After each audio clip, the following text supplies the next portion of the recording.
أعوذ بالله من الشيطان الرجيم بسم الله الرحمن الرحيم السلام عليكم ورحمة الله تعالى وبركاته.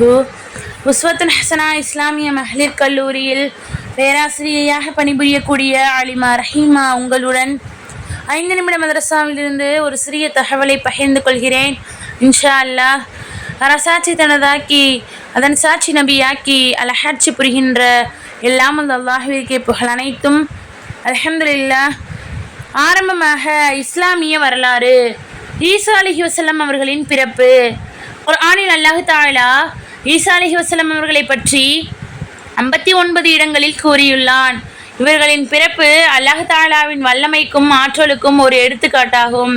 ஒரு நாள் ஏதோ ஒரு தேவைக்காக மரியம் அலைஹி வஸல்லம் அவர்கள் பைத்துல் முகத்தஸின் கிழக்கு புறம் சென்றார்கள். திடீரென அங்கு தோன்றிய ஒரு வானவர், அல்லாஹ் உமக்கு ஒரு ஆண் குழந்தையை அருளுவான், அவர் பெயர் ஈசா பின் மரியம் என்றார்கள். அதற்கு மரியம் அலைஹி வஸல்லம் அவர்கள், எனக்கு திருமணமாகாத நிலையில் குழந்தை எப்படி பிறக்கும் என கேட்டார்கள். அதற்கு அந்த வானவர், அல்லாஹ்விற்கு இதுவெல்லாம் வெகு சுலபம் என்றார். பிறகு அவ்வாறே ஆனது. அல்லாஹ் தஆலாவின் கட்டளையின்படி ஈசா அலைஹி வஸல்லம் அவர்கள் தந்தையின்றி பிறந்தார்கள். இதை கண்ட மக்கள், மரியமே, இவ்வளவு பெரிய பாவத்தை செய்துவிட்டாயே என வியப்புடன் கேட்டனர். மரியம் அலைஹி வஸல்லம் அவர்கள் ஒன்றும் பேசாமல் குழந்தையிடம் சைகை செய்து அதனிடம் கேட்கச் சொன்னார்கள். உடனே அந்த குழந்தை பேசியது. அதாவது, நான் அல்லாஹ்வின் அடிமை, அவன் எனக்கு வேத நூலை வழங்கி நபியாகவும் ஆக்கினான், நான் எங்கிருந்தாலும் பரக்கத்துடையவனாக அல்லாஹ் தஆலா என்னை ஆக்கியுள்ளான், இறுதி மூச்சுள்ளவரை தொழவும் ஜகாத் கொடுக்கவும் எனக்கு கட்டளையிட்டுள்ளான், எனது தாயாருக்கு கட்டுப்பட்டுபவனாக என்னை ஆக்கியுள்ளான், எனது பிறப்பு இறப்பு மீண்டும் உயிர் பெறுதல் இவை யாவும் எனக்கு நன்மையாகும் என்று மழலை பேசியதும் திகைத்து போயினர். பிறகு மரியம் அலைஹி வஸல்லம் அவர்கள் மீது கொண்டிருந்த தவறான எண்ணத்தை மாற்றிக்கொண்டார்கள். 2. அனலாரின் அற்புதம்.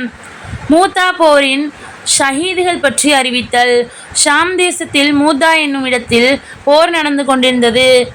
போரை பற்றிய எந்த தகவலும் வராத நிலையில் மதீனாவில் இருந்த நபியவர்கள் ஒருவர் பின் ஒருவராக 3 சஹாபாக்கள் மூத்தாவில் ஷஹீதாகிவிட்டார்கள்.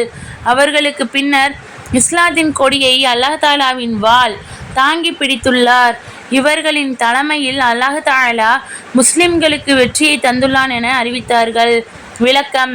ஹாலித் பின் வலீத் ரலியல்லாஹு அன்ஹு அவர்களுக்கு அல்லாஹ்வின் வாள் என்ற புனைப்பெயரை நபி ஸல்லல்லாஹு அலைஹி வஸல்லம் அவர்கள் சூட்டியிருந்தார்கள். 3. ஒரு ஃபர்லை பற்றி. மனைவியின் சொத்தில் கணவரின் பங்கு. குர்ஆனில் அல்லாஹ் தஆலா கூறுகிறான், உங்கள் மனைவியர் விட்டு சென்றதில் அவர்களுக்கு பிள்ளை இல்லாதிருந்தால் உங்களுக்கு பாதி பாகம் உண்டு, அவர்களுக்கு பிள்ளை இருந்தால் கால் பாகம் மட்டுமே உண்டு. இதுவும் அவர்கள் செய்திருக்கின்ற மரண சாசனத்தையும் கடனையும் நிறைவேற்றிய பின்னரே. 4. ஒரு சுன்னத்தை பற்றி. சோதனையிலிருந்து விடுபட துஆ. அதிகமான சோகம் மற்றும் துன்பத்தின் போது இந்த துஆவை ஓதவும். லா இலாஹ இல்லா அன்த சுப்ஹானக இன்னி குன்து மினல் ஸாலிமீன். பொருள்.